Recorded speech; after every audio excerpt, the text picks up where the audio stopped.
Welcome to Mojo TV బులెటిన్ల ముందుగా headlines. Bharat అభివృద్ధి ప్రయాణంలో జపాన్ కీలక పాత్ర, ప్రధాని మంత్రి నరేంద్ర మోడీ.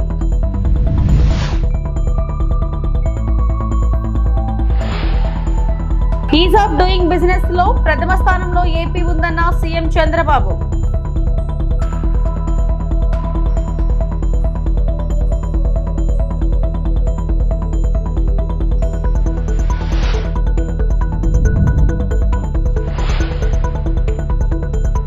రిషికొండ ప్యాలెస్ ను సందర్శించిన ఉప ముఖ్యమంత్రి Pawan Kalyan.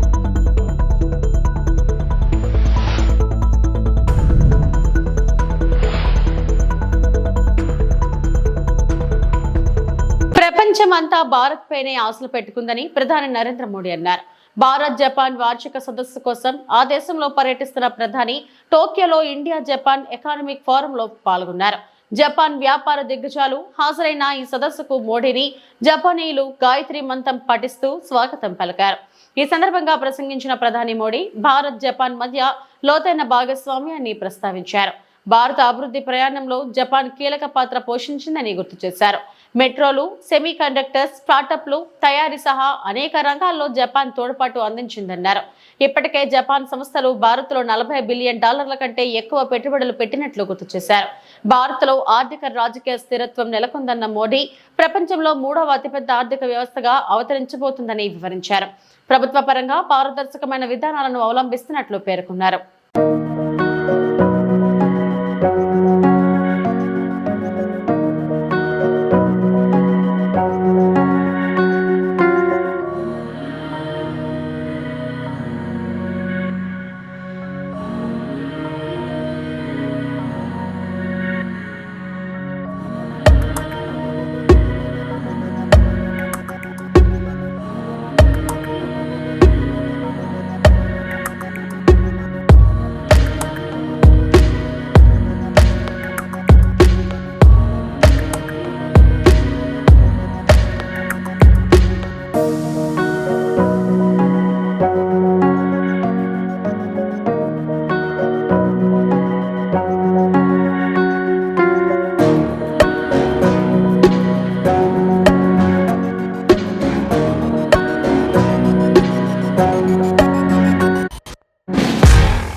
Is of doing business లో ప్రథమ స్థానంలో ఏపీ ఉందని సీఎం చంద్రబాబు ఉద్ఘాటించారు.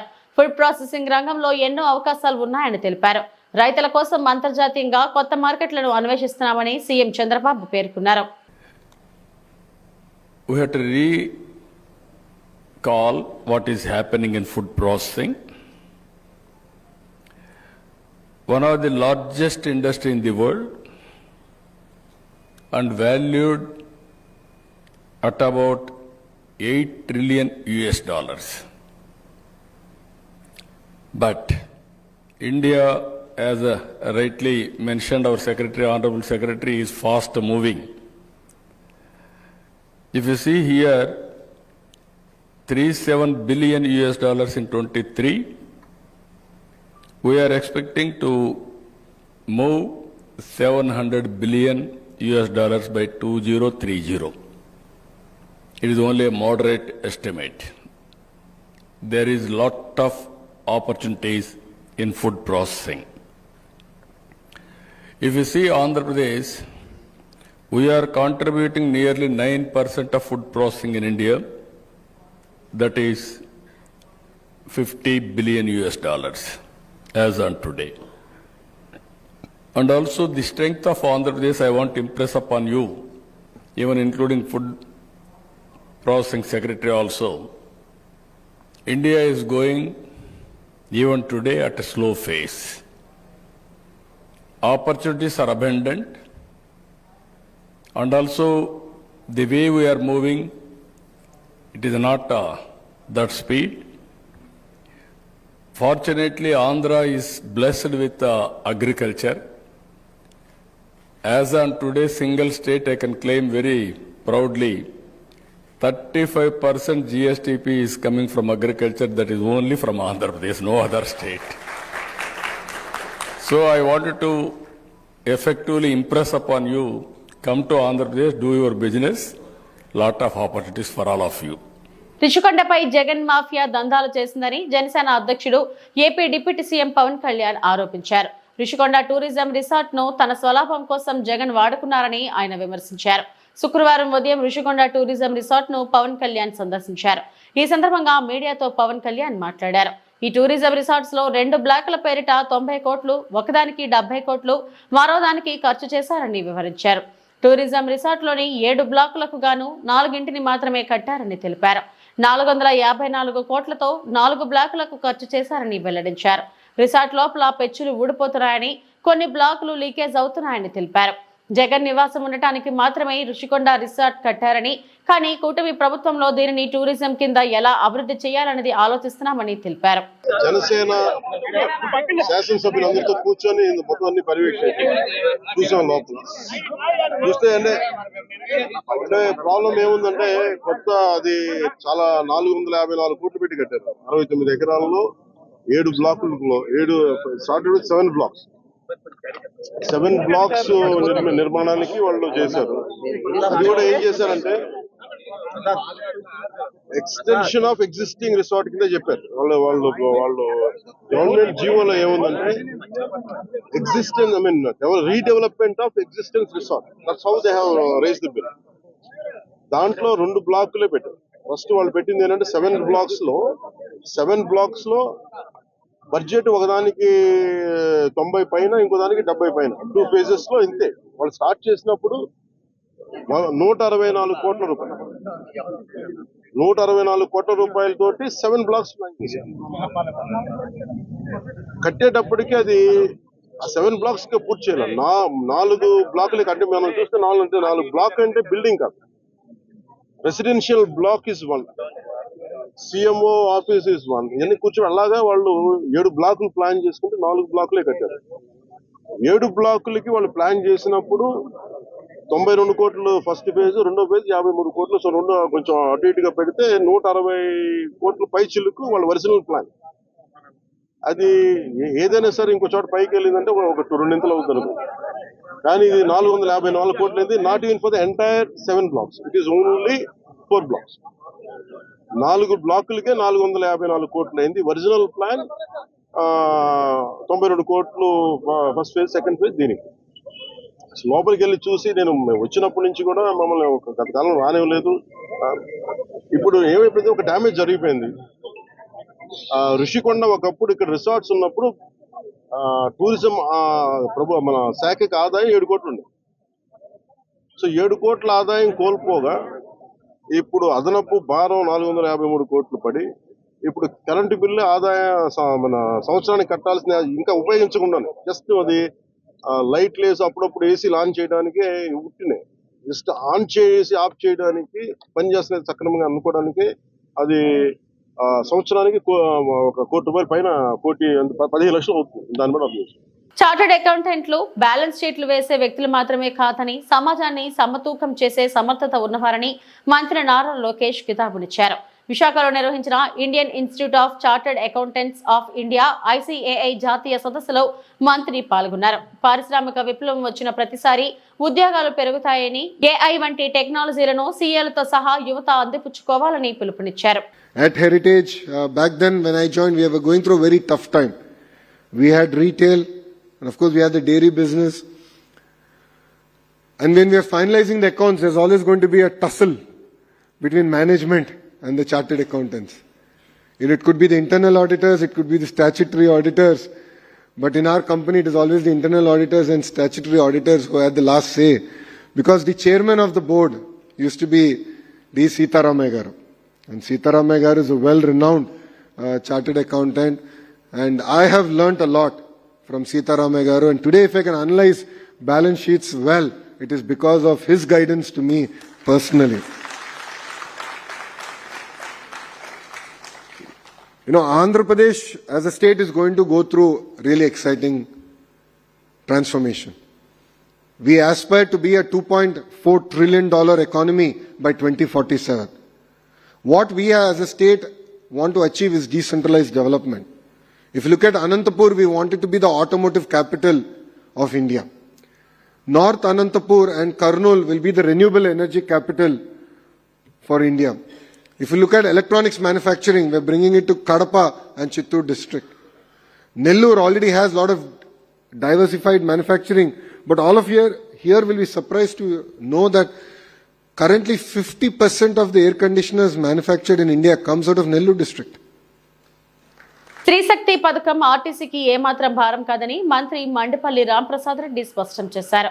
పథకం వల్ల భవిష్యత్తులో ఆర్టీసీ మనుగడ బాగుంటుందని విశ్వాసం వ్యక్తం చేశారు. విశాఖలో మీడియాతో మాట్లాడిన మంత్రి రాంప్రసాద్ రెడ్డి స్త్రీశక్తి పథకం మెరుగ్గా అమలయ్యేందుకు త్వరలోనే కొత్త బస్సులు కొనుగోలు చేస్తున్నామని తెలిపారు. ఆటో డ్రైవర్ల కోసం 15 రోజుల్లో కొత్త విధానాన్ని ప్రకటిస్తామని తెలిపారు. రాబోయే కాలంలో ఎవరైతే మహిళలు అలాగే ట్రాన్స్జెండర్స్ ఈ అవకాశాన్ని ఉపయోగించుకుంటున్నారో వాళ్ళందరికీ కూడా ఒక ఐడి కార్డు ఇచ్చే విధంగా స్మార్ట్ కార్డును కూడా తీసుకొచ్చేదానికి ఏపీఎస్ఆర్టీసీ రవాణా శాఖ సన్నద్ధం చేసుకుంటుందని మీ అందరి ముందర తెలియజేసుకుంటున్నా.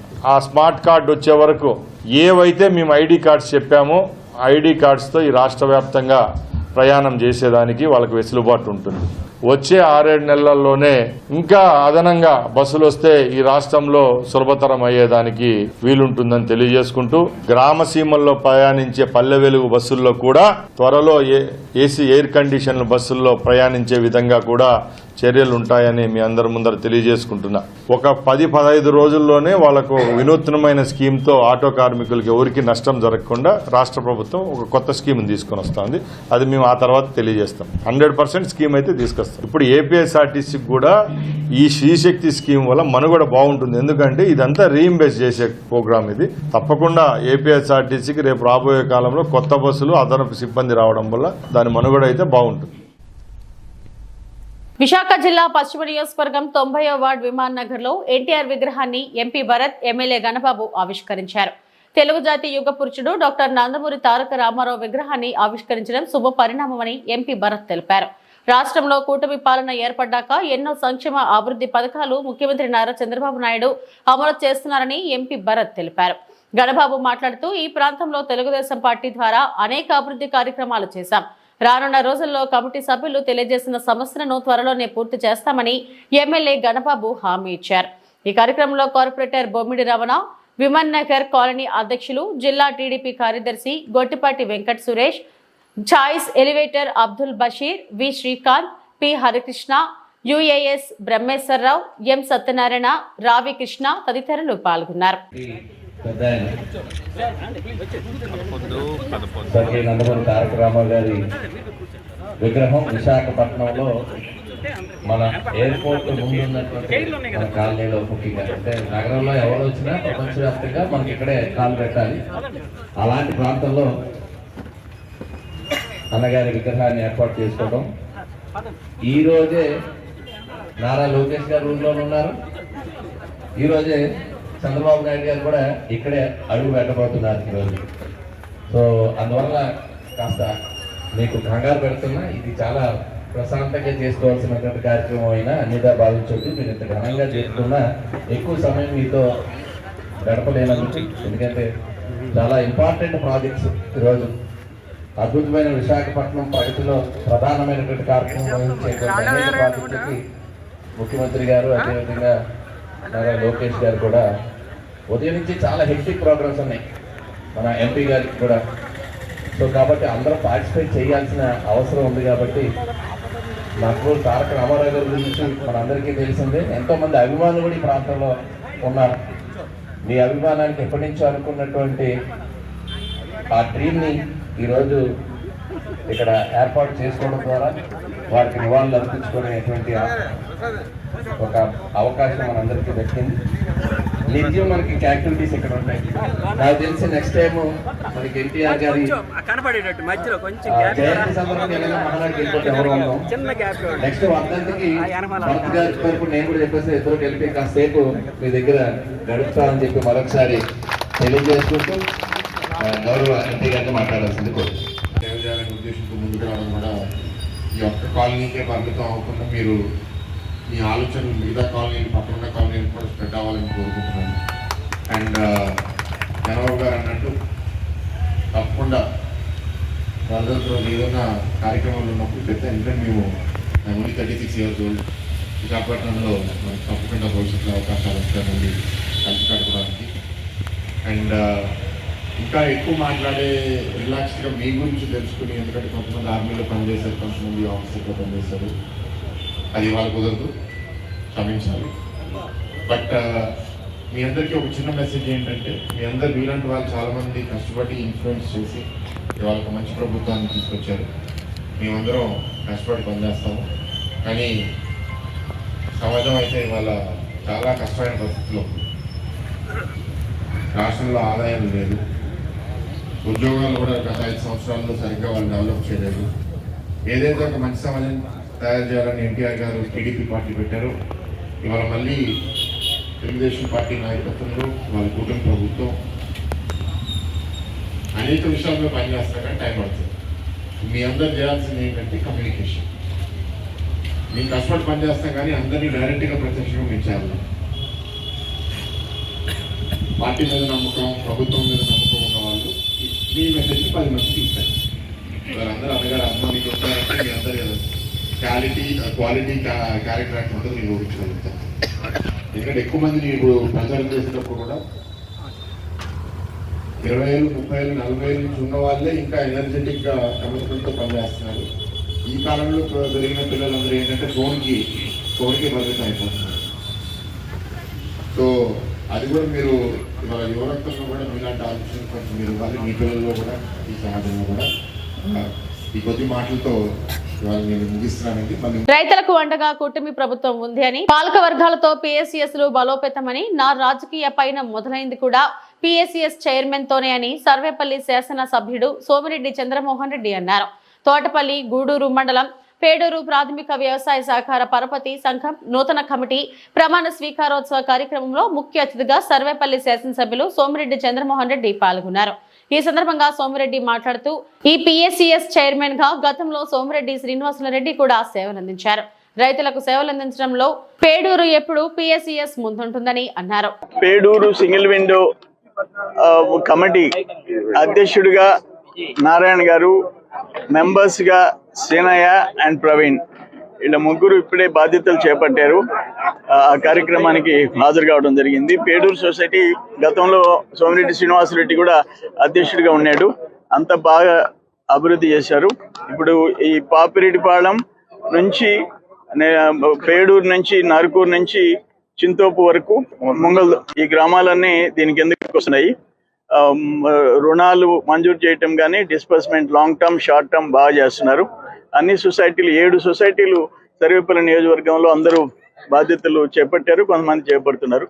ఏదైనా ఎన్టీ రామారావు గారితోనే సింగిల్ విండో సిస్టమ్ వచ్చింది. లాంగ్ టర్మ్ షార్ట్ టర్మ్ కలిపేసేసి ల్యాండ్ మార్ట్గేజ్ బ్యాంకులు కోఆపరేటివ్ బ్యాంకులని కలిపిన నాయకుడు ఎన్టీ రామారావు గారు.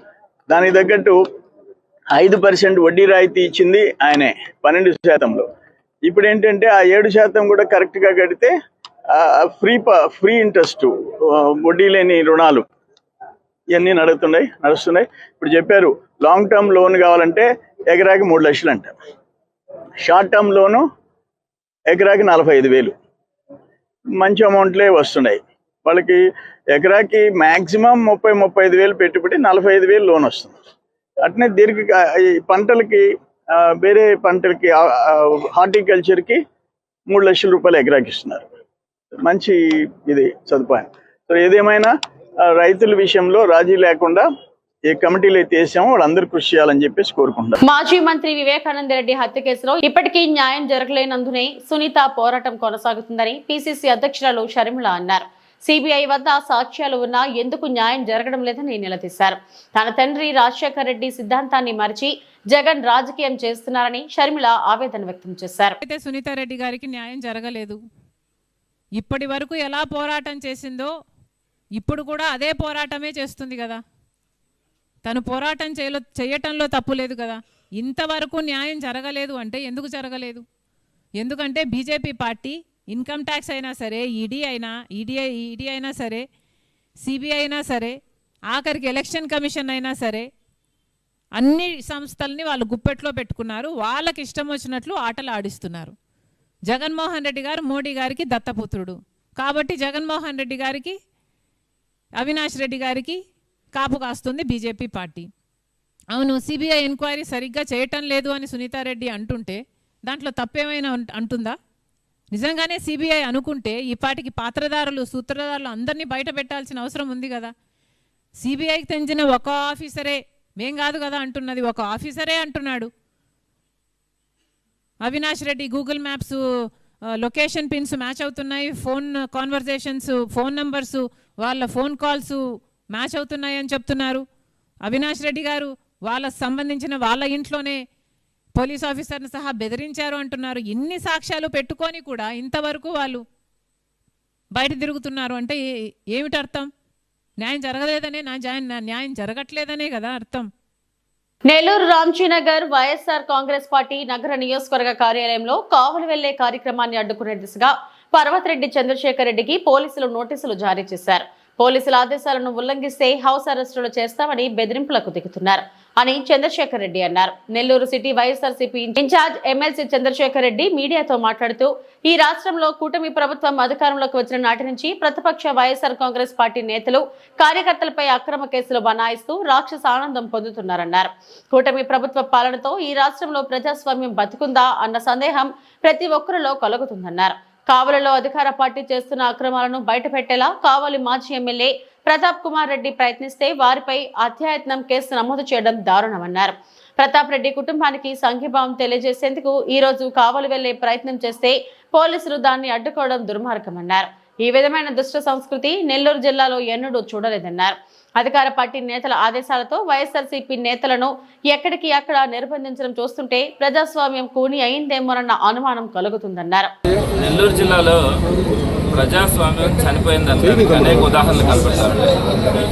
మొట్టమొదటిగా కాకాని గోవర్ధన్ రెడ్డి గారి అరెస్ట్ దగ్గర నుంచి కూడా మనం అన్ని కార్యక్రమాలను తీసుకుంటే కూడా మమ్మల్నే కొడతారు, మా మీద కేసులు పెడతారు, మమ్మల్నే తిడతారు, మా మీద కేసులు పెడతారు. అసభ్యంగా పిల్లకాయలు కానీ మహిళలు కానీ వినలేనటువంటి చూడలేనటువంటి అసభ్యకరమైన భాషను వాడుతూ కూడా ఒక క్యారెక్టర్ అసాసినేషన్ చేస్తూ కూడా మరలా తిరిగి మా మీదనే కేసులు పెట్టి మమ్మల్ని అరెస్ట్ చేయాలని ప్రయత్నిస్తూ ఉన్నారంటే ఇది మనం అసలు ప్రజాస్వామ్య దేశంలో ఉన్నామా లేదన్నది ఒకసారి ఆలోచించుకోవాలి. ఇది ఫస్ట్ పాయింట్. రెండో పాయింట్కి వచ్చేటప్పటికి యాక్చువల్గా ఈరోజు రామిరెడ్డి ప్రతాప్ కుమార్ రెడ్డి గారిని అక్రమంగా ఆయన మీద కేసులు పెడతా ఉన్నారన్న ఆలోచనతో మేము ఆయన్ని పరామర్శించి వాళ్ళ కుటుంబ సభ్యులకు ధైర్యం చెప్పి రావాలన్న ఒక ఆలోచన చేస్తాం. అయితే ఈరోజు మేమంతా కూడా ఒక 10 వెహికల్స్, ఒక 10 వెహికల్స్లో అందరం కలిసి వెళ్ళి వాళ్ళ కుటుంబ సభ్యులకి మేము ఉన్నాము, మీరు అధైర్యపడద్దని చెప్పడానికి మేము బయలుదేరితే నిన్నటి రోజున వాళ్ళు ఏం చెప్పినారు, మీరు కావలి టోల్ ప్లాజా కనుక దాటితే మీ తలలు నరుకుతామని చెప్పి నిన్నటి రోజున కొంతమంది ప్రెస్లో మాట్లాడించినారు. సో మేము ప్రశాంతంగా అయినా కూడా మేము ఎక్కడ కూడా టెంప్ట్ కావట్లేదు. సో ప్రశాంతంగా వెళ్దాము, ప్రతాప్ కుమార్ రెడ్డి గారి ఇంటికి వెళ్ళి వాళ్ళకు ఒక భరోసా ఇద్దామని చెప్పి ఆలోచనతో మేము ఉదయాన్నే కనుక ఇక్కడ రెడీ అవుతామంటే ఈరోజు ఉదయం నుంచి 7:30 నుంచే పోలీసులు ఇళ్ళ దగ్గరకు వచ్చి నోటీసులు ఇచ్చే పరిస్థితి, మీరు ఇళ్లలో నుంచి బయట రాకూడదు. సో మీరు ఒకటి గుర్తుపెట్టుకోండి, నేను అవతలని కొడతాను అని చెప్పినప్పుడు నన్ను అదుపులోకి తీసుకోవాలన్నా కొట్టించుకో ఎవరినైతే కొడతామంటున్నామో అతన్ని అదుపులోకి తీసుకుంటారు. ఇది ఒక్కటి మీరు గుర్తుపెట్టుకోవాలి. ప్రజాస్వామ్యంలో ఎప్పుడు కూడా నేను మిమ్మల్ని కొడతానన్నప్పుడు నన్ను అదుపులోకి తీసుకోవాలి. ఎవరినైతే కొడుతున్నాం అని చెప్తున్నామో వాళ్ళని అదుపులోకి తీసుకునే పరిస్థితి ఈరోజు మనం చూస్తూ ఉన్నామంటే ఇది ప్రజాస్వామ్యమా, నియంతృత్వమా? ఈ విషయాన్ని ఒకసారి అందరూ కూడా ఆలోచించుకోవాలి. ఇవి ఇప్పటివరకు నా బులెటిన్ అప్డేట్స్. నమస్తే.